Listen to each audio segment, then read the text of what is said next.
솔직히 이번 회차 상철 불쑥불쑥 대화를 끊고 들어오는 그런 모습에 대해서 많이들 답답해 하셨을 것 같습니다. 그런데 참 이상한 부분이 있습니다. 옥수님은요, 그럼에도 불구하고 데이트가 가장 좋았던 사람으로 상철을 꼽았거든요. 그러면 1순위가 상철님인가 싶기도 합니다. 그런데 더 이상한 지점이 있습니다. 뭐냐면요, 옥수는 상철에 대해서 진중하다고 얘기하면서도 막상 말끝마다 광수님에 대해서 소환을 합니다. 상철님도 진중한데 광수님도 진중하다 라는 식으로 말입니다. 그러면 옥수는 상철과의 데이트가 제일 좋았다고 하면서 왜 순수하게 상철을 1순위로 올린다기보다는 광수를 계속 소환하면서 모호하게 말하는 걸까요? 동시에 상철은 계속해서 옥순으로부터 확인하고 싶었다고 말합니다. 그러면 정말로 상철은 옥순에게서 원하던 확신을 얻은 걸까요? 오늘 이 세 사람의 엇갈림을 따라가다 보면요, 어쩌면 누군가에게 인정받고 싶었던, 혹은 마음이 너무 커질까봐 두려워서 잠깐 멈추고 싶었던 우리들의 연애와 비슷한 점을 발견하게 될지도 모르겠습니다. 자, 이번 시간에 저와 함께 옥순과 상철, 광수의 마음에 대해서 같이 고민해보는 시간을 갖겠습니다. 시작하기 앞서 구독과 좋아요 헬프 가볍게 부탁드립니다. 여러분들은 상철을 보면서 뭔가 이상한 점을 찾지 않으셨습니까? 이상하게 상철은 진중한 태도로 옥순과의 데이트 장면을 만들어내려고 했던 것 같아요. 그래서 오죽하면 옥순님께서 아우 너무 진중하시다, 가벼운 모습도 보고 싶다 라고 말씀을 하시는 것 같죠? 동시에 상철은 그렇게 말합니다. 인터뷰 데이트가 끝나고 이제 인터뷰하는 장면에서 나는 좀 이제 확인받고 싶은 마음이었다. 4명한테 선택받았는데도 아직 나야? 나 괜찮아? 라고 합니다. 그래서 직접적으로 광수를 이제 겨냥한 건 아니지만 미묘하게 광수에 대해서 계속 신경을 쓰는 것 같죠. 물론 저는 실제로 광수에 대해서 의식하는 것보다는 에 대한 마음이 1순위기를 바라는 마음, 그리고 그 1순위가 되는 가장 큰 방해물이 광수이기 때문에 광수를 신경 쓴다고 하지, 실제로 그 상철님이 인터뷰하고 있는 그 주요한 내용을 보면은 궁극적으로 상철은 옥순에게서 인정받고 싶은, 확인받고 싶은 마음이 더 큰 것 같아요. 그래서 조금은 저번 화보다는 상철님이 광수에 대해서는 신경을 덜 쓰고 오히려 옥순 앞에서 진중해지려고 하는, 어떻게 보면 너무 무겁다 싶을 정도로 말이죠. 그런데 더 이상한 장면이 또 있습니다. 그 이후에 옥수님께서 여성분들과 따로 대화를 하는 장면이 또 나오게 되죠. 정말 이상한 장면이거든요, 이 장면은요. 그리고 오늘 제가 말씀드리고 싶었던 거기도 하고요. 뭐냐면 옥수님은요, 잘 들어보면은 데이트는 상철이 제일 좋았다 해요. 근데 광수에 대해서는 또 실망한 듯한, 좀 내려치는 듯한 말을 같이 합니다. 구체적으로는 어떻게 말씀하시냐면요, 오늘 데이트한 4명 중에 제일 잘 맞는 거는 광수가 아닌 상철. 그래서 진중한 스타일 좋아한다. 상철님은 진짜 진중 그 자체야. 그래서 내가 오늘 가벼운 모습을 보고 싶다고 얘기를 했어. 그리고 광수님도 내가 좋아하는 결이고 라고 함으로써 또 막상 데이트 장면에서는 이제까지 호감을 표현하고 같이 차도 타며 첫인상을 선택했던 광수가 아니라 또 상철에 대해서 제일 데이트가 좋았다고 합니다. 그러면서 이제 의아하다, 이런 부분이 난 좀 납득이 안 되는 것 같다라고 하면서 조금은 뭔가 상철에게 관심을 갖는 듯한 말을 하거든요. 이후에도 광수가 이제 15분 대화할 때 상철님이 문을 열고 끊는다거나, 또 경수와의 대화 장면에서도 마찬가지죠. 상철님은 중간에 난입을 해서 또 경수와의 대화도 15분 다 했으니까 이제 가야 됩니다 하면서 끊는 장면이 나오기도 합니다. 네, 실질적으로 좀 이런 장면들을 놓고 볼 때 저는 상철님이 단순히 이제는 광수만 신경 쓰기보다는 정말 옥순의 1순위가 나인지 확인받고 싶고, 광수는 이제 약간 곁다리로 딸려 들어가는 것 같아요. 자, 그러면 옥수님은 정말로 광수에서 상철로 이제 갈아탄 걸까요? 옥수님이 이제 비교를 이제 누굴 골라야 되나, 상철과 광수 두 사람 중 한 명이긴 한데 옥수님 입장에서는 둘 중 누구냐 를 결정해야 되는 입장인 거고, 자, 거기에 대한 저의 생각을 이제 밝혀보려고 합니다. 옥순에게 있어서 상철은 어떤 존재냐? 이렇게 많은 시청자분들도 답답해하고 모습을 보였던 상철에 대해서 옥순이 정말로 좋게 보는 것인가? 자, 그거에 대해서 이해하기 위해서는요, 저는 옥순의 화법을 미묘하지만 깊게 들어가 봐야 된다고 생각합니다. 자, 무슨 말이냐면요, 옥순에게 A하고 B가 있어요. 근데 옥순이 A에 대해서 얘기할 때는요, B에 대해서 말 안 해요. 근데 B에 대해서 얘기할 때는요, 반드시 A를 얘기를 해요. 가령 A에 대해서 얘기할 때는 광수님 괜찮다, 진중하고, 근데 이런 부분이 신경 쓰여. 너무 일찍 이혼하신 것 같은데? 그것도 되게 빨리 나오셨네. 여기 최소한 여기 다 몇 년 이상 고민 끝에 나온 사람들인데 광수님 이거 진여성 있는 거 맞아? 라고 의심하지만 그 의심이 B, 즉 상철에게로 옮겨가진 않아요. 그러니까 상철을 알아봐야 할 때가 아니라 A는 A고 B는 B예요. 그게 옥수님이 상철이 아닌 광수에 대해서 얘기할 때 나오고 있는 특징이라고 보이고 있습니다. 그리고 실제로도 대화할 때 빵빵 터지고 재밌게 잘 대화를 하더라고요, 광수님과 대화할 때는요. 즉 뭐냐면 이게 비슷한 연애 프로그램에서도 많이 나오는 거거든요. 오히려 이러한 옥순의 모습이 저는 광수에 대해서 마음이 너무 커진 거를 스스로 경계하고 있다고 생각합니다. 비슷한 연애 프로그램이 이제 하트 시그널에서 최근에 이제 비슷한 내용이 나오거든요. 3화 때 이 규리 씨라고 하는 여자가 우열 씨에 대해서 마음이 너무 커진 거야. 그래서 막 중간에 인터뷰하면서 우는 장면도 나오기도 하는 등 내가 마음이 너무 빨리 커진 게 걱정이 된다라고 얘기하는 장면이 있어요. 그래서 오히려 약간 피하는 듯한 뉘앙스를 보이게 되고, 이제 거기서 또 오해의 소지가 막 쌓이기 시작해요. 저는 이제 약간 비슷한 감정이 아닐까? 오히려 광수에 대해서 너무 좋게 보다가 광수가 했던 그 말 한마디가 다른 사람이었으면 뭐 그럴 수 있지, 뭐 일찍 나오셨네, 네, 광수이기 때문에 훨씬 더 크게 다가오고 있었던 건 아닐까. 그래서 틀릴 수도 있어요. 이번 회차 기준으로 이 부분에 대해서 옥수님이 한 번은 광수님한테 짚고 넘어갈 것 같아요. 그때 그렇게 말씀하셔가지고 내가 잠깐 마음이 조금 복잡했다. 이러한 나의 생각에서 어떻게 보시냐. 누군가 입장에서는 당신이 너무 빨리 나왔고 또 바빠서 신경을 못 썼다라는 말을 하게 되면 비록 광수님이 그 말을 듣고 되게 길거리에서 우는 등 그런 말 하긴 하셨지만 그 말을 내가 정말 믿을 수 있을까? 겨우 이제 이틀 본 사이인데 라고 의아해할 수 있지 않을까요?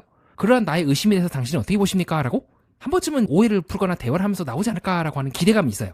이와 같이 옥수님이 광수님에 대해서 얘기할 때는요, 광수님과의 그 관계 자체에 대해서 집중하는 경향이 있어요. 반대로 상철에 대해서 얘기할 때는요, 반드시 딸려오는 사람이 광수예요.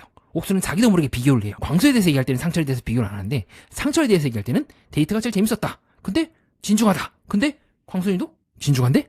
라고 비교를 하는 거예요. 그게 계속 이 패턴이 계속 들어가요. 그리고 또 우리가 하나 지목해봐야 될 것이 상철에게 요구했던 그 가벼운 모습이 광수님한테는 크게 가벼운 모습이라고 생각하지 않았던 것 같아요. 오히려 대화를 하면서 그 부분도 같이 봤던 것 같아요. 다만 이제 마음에 걸리는 부분이 있는 거죠. 정말 이 사람이 이렇게 일찍 이혼한 이유가 뭘까?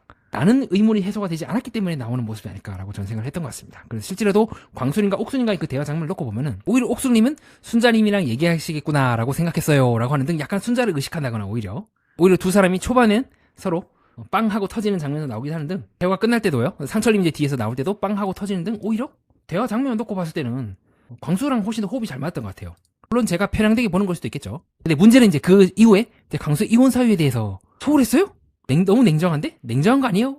그래서 이후에 이제 광수가 나 울고불고 그랬다. 집문 열면서 울고 라고 하긴 했지만 사실 그때부터 옥수님의 표정이 조금 달라지긴 해요. 정말 믿을 수 있을까? 이게 너무 빨리 나온 거 아니야? 라고 약간 조금 의아해하는 표정을 짓죠. 그래서 아직까지는 저는 옥순의 1순위는 광수다. 근데 이혼 사유에 대해서 납득을 못한다면 혼자 나가는 한이 있더라도 그냥 광수를 선택하지 않을 것 같다는 느낌이 현재까지 더 많이 받았던 것 같습니다. 그리고 상철에 대해서는 앞에서 설명드린 것처럼 결국 광수의 비교 대상으로 광수가 계속 끌려 나온다면 결국 옥수는 광수와 어떤 비교하기 위한 대상으로서 상처를 소환하는 거지. 정말 이제 광수가 예를 들어서 죄송한데 옥수님 저 더 이상 옥수님과 같이 못 있을 것 같습니다 라고 떠난 그 뒤에 두 사람의 관계가 원만하게 잘 흘러갈 수 있을지, 그런 상철의 어떤 굉장히 너무 진중하다 못해서 진지함이 뚝뚝 떨어지는 그 태도에 대해서 옥수님 어떻게 봐야 될지는 좀 생각을 해봐야 될 것 같아요. 이 사람이 날 많이 좋아하는구나, 나에게 진심이구나까지 느낄 수 있을 것 같아요. 근데 나 또한 진심일까? 옥순이 광수와 차를 타고 나왔을 때 그 첫인상 선택 때 그때 그 느낌을 가질 수 있을지는 조금 더 생각을 해봐야 될 것 같다는 것이 현재까지 저의 생각입니다. 그렇게 저는 이번 시점에서 좀 상철님에 대해서 그렇게 표현하고 싶어요. 제가 느끼고 있는 상철님은 이제는 광수님에 대해서 신경을 쓴다기보다 혹시라도 옥순 외에 다른 누군가가 마음에 있는 건 아닐까라고 하는 그 조급함이 조금씩 상철을 갈가대고 있는 건 아닐까. 왜냐면 이미 상철은 광수에 대해서는 먼저 대화를 통해서 이제 남대로 자기 이제 입장을 설명하고 해명하려고 했으니까요. 오히려 지금 광수랑 그 상철님이 대화하는 장면이 중간에 나오죠. 그 영순이가 대화했을 때 오히려 그때 그 장면만 놓고 보게 된다면 상철님이 나름대로 진짜 매너 있게 풀어요. 동생으로서 내가 좀 실수한 것 같다라는 뉘앙스로 날 신경 쓰지 않는 것 같다. 그 부분이 서운했다고 말씀하시고 광수님은 썩 그렇게 우호적으로 말씀하진 않지만 되게 정중하게 본인이 할 수 있는 선에서 얘기를 해요. 본인 마음에 집중하시면 될 것 같다. 사실 이건 저는 이제 상철과 거리를 두겠다는 말로 저는 이해하고 있거든요. 굉장히 정중하게 나 신경 쓰지 말고 당신 일이나 신경 쓰라는 말을 굉장히 이제 우아하게 표현하고 있는데 상철님은 또 그걸 나름대로 광수님이 받아줬다고 생각하는 것 같아요. 제가 이해하고 있는 광수님은 받아준 것도 아닌 안 받아준 것도 아닌 그 일에 대해서 난 더 이상 얘기하지 않겠다에 더 가깝긴 한데 어쨌든 이런 대화를 통해서 저는 오히려 상철님이 조금 그 광수님에 대한 경쟁심으로 막 부르르 떨고 그렇다기보다는 내가 좀 오해했습니다. 제가 좀 성급했고요. 조급했고 잘못했습니다. 라고 하면서 정리를 하려는 느낌을 더 많이 받았던 것 같아요. 문제는 이제 그게 아니죠. 그건 이제 상철의 입장인 거고 옥순의 마음속에 다른 누군가가 있으면 안 된다는 생각? 꼭 그게 광수가 아니더라도 뭐 영수든 다른 사람이든 누구든 간에 그 생각이 너무 크게 있는 건 아닐까 싶습니다. 그렇기 때문에 뒤집어 말하게 되면 옥순과 이 광수 사이에 인문점이 해소가 되게 된다면 옥순도 그때는 내가 오해했구나 라고 하면서 오히려 더 광수에게 더 집중할 수도 있을 것 같아요. 다시 한번 쭉 얘기를 들어보니까 충분히 그럴만했다. 11개월 만에 좀 빨리 이혼을 하고 또 좀 충분히 요게 빨리 나올 이유가 있다라고 판단하면 다를 것 같은데, 거꾸로 말하면 이제 그 판단을 그 안심을 광수님이 시켜주지 못하게 되면 굉장히 이제 관계가 복잡하겠죠. 근데 다만 저는 조금 희망적으로 보긴 합니다. 왜냐하면 광수님도 옥수님을 좋아하지만 처음에 첫인상을 옥수님이 광수님을 선택했던 것도 그렇고 조금 더 옥수님이 더 광수님을 마음에 들어 한다는 뉘앙스를 저는 더 많이 받았던 것 같아요. 또 그런 측면에서 본다면 어쩌면 상철에 내 마음속에 내가 1순위인지 정말인지 확인하고 싶었다는 말을 하시거든요. 근데 약간은 좀 심리적인 관점에서 봤을 때 확인하고 싶다는 거는 때로는 확인받고 싶다는 마음이기도 합니다. 그런 측면에서 상철이 약간 장황하게 내 인생은 이렇다, 나는 뭐 이때까지 날 아무도 믿지 못했다라고 하는 말은요, 그렇게 자기 주장을 펴는 거긴 하지만 실제로는 내가 이런 생각을 해도 누군가는 이해해주고 받아주고 안아줬으면 하는 바람이, 확인받고 싶어하는 마음이 있기 때문에 날 봐줘라고 하는 그 마음이 있기 때문에 이런 말 하는 게 아닐까라고 생각이 들기도 했고요. 그 뒤집어 말하면 아직 그의 마음속에는 받고 싶고 그런 마음이 더 크기 때문에 오히려 옥순에게 강렬하게 어필하고 있는 건 아닐까. 궁극적으로 상철은 누나 옆에 있어줄게 라는 마음보다는 나를 좀 이해해줘 라는 마음이 더 크지 않을까? 그것이 어찌 보면 옥순의 마음속에서 아직 너무 진중한 것도 좋고 가벼운 모습도 좀 보고 싶고 남자다운 모습도 좀 보고 싶어 하는 느낌이 아니었을까라고 저는 생각을 해봤던 것 같아요. 그래서 아직까지는 뭔가 옥순이 이미 그 3화 때 얘기했던 것처럼 야 8살 차이 어디 가서 얘기하냐라고 하는 등 미망군에 나왔던 장면이죠. 그래서 그렇게 좋은 신호가 아닌데 이때 이 미망군에서 뭔가 상처를 받아주기에는 약간 조금 나이 부분이 좀 많이 걸리셨던 게 아닐까. 막상 본인은 나이 신경 안 쓴다고 얘기해놓고는 또 상처에 대해서는 또 그렇게 말씀하시더라고요. 그래서 이런 부분도 좀 신경 쓰이고 그랬던 것 같습니다. 다음으로는 여러분들이 제 방송을 보시고 궁금해하실 법한 것에 대해서 제 의견을 말씀드려보는 시간을 갖겠습니다. 자, 먼저 이제 상철은 광수보다 옥순에게 더 인정받고 싶은 마음이 더 크다고 하셨는데 어쨌든 광수 15분 대화를 끄는 것도 사실이지 않겠습니까? 라고 의아하실 것 같습니다. 광수를 의식하지 않았다는 뜻은 아닙니다. 다만 이제 광수를 보는 광수 자체 때문이라기보다는 옥순의 마음속 1순위 자리를 확인받고 싶기 때문이 아니었을까라는 생각을 하게 되고 결정적인 장면이 이제 상철님이 경수와의 대화도 끊었을 때를 기점으로 보고 있습니다. 자, 다음으로 어쨌든 옥수는 상철과 데이트가 제일 좋았다고 그 여자들 간의 대화 장면에서 말씀했다면 그러면 상철이 1순위가 아닐까요?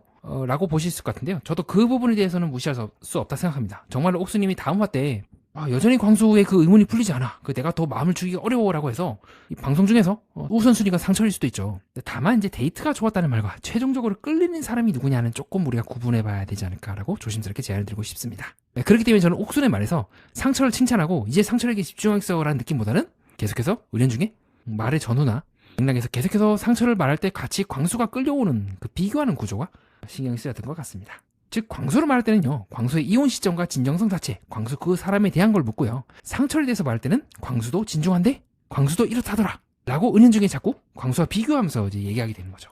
그렇기 때문에 연애 프로그램이나 인간관계에서 마음이 너무 빨리 커지게 되면 우리도 이제 경계를 하지 않습니까? 제가 예시로 들었던 하트 시그널이라고 하는 다른 연포에서 이 규리 씨가 했던 그 행동처럼 말입니다. 오히려 그럴수록 내 마음이 빨리 커지면 커질수록 더 경계하게 되고 상대의 작은 결함을 더 크게 확인하는 경향이 있는 것 같습니다. 그렇기 때문에 저는 약간 틀릴 가능성이 높지만 옥수님이 한 번쯤은 광수님에게 그런 궁금한 부분, 의아한 부분들을 다시 한번 짚지 않을까. 그게 광수와 옥순의 관계의 분기점이라고 현재까지는 보고 있습니다. 한 번쯤 여기에 대해서 두 사람이 좀 얘기를 해봐야 될 것 같아요. 저도 조금 보면서 의아하긴 했거든요. 이게 너무 빨리 헤어지고 너무 빨리 나오면 반드시 의심을 살 수밖에 없어요. 그 의심에 대해서 제대로 해명이 안 되면 이제 또 의아해지는 거죠. 나는 솔로 30기 영식님이나 본방기 중 24기 광수님도 너무 빨리 나가고 4개월 만에 나왔다고? 좀 아리까리한 부분이 있었죠. 정리하겠습니다. 우리는 누군가를 좋아하면서도 그 사람을 바로 선택하지 못할 때가 있습니다. 그럴 때 다른 사람을 비교 대상으로 세워놓고 내가 진짜 원하는 사람이 누구인지 확인하려고 하는 것 같습니다. 옥순에게 상철은 좋은 데이트였을지도 모르겠습니다. 계속해서 광수가 따라온다면 그것은 상철에게 마음이 완전히 같다는 뜻이라기보다는 아직 광수를 확인하고 있다는 무의식적 신호일지도 모르겠습니다. 그렇게 관계에서 비교는 선택이 아니라 확인일 수도 있지 않을까요? 내가 누군가를 비교하고 있다면 정말 그 사람을 보고 있는 건지 아니면 다른 사람에 대한 마음을 확인하고 있는 건지 돌아보는 것도 좋은 방법일 것 같습니다. 다음 시간에도 우리 삶을 비춰보는 흥미로운 시선으로 나는 솔로 해석과 함께 여러분 앞에 찾아뵙도록 하겠습니다. 이상입니다. 끝까지 봐주신 여러분 구독과 좋아요 하이프 다시 한번 부탁드립니다. 댓글을 달아주시는 모든 분들께 진심으로 감사드립니다. 연애 프로그램과 인간, 세계의 이면을 구조적으로 해석하는 채널 매니아와 여러분은 뜻깊은 시간을 보냈습니다.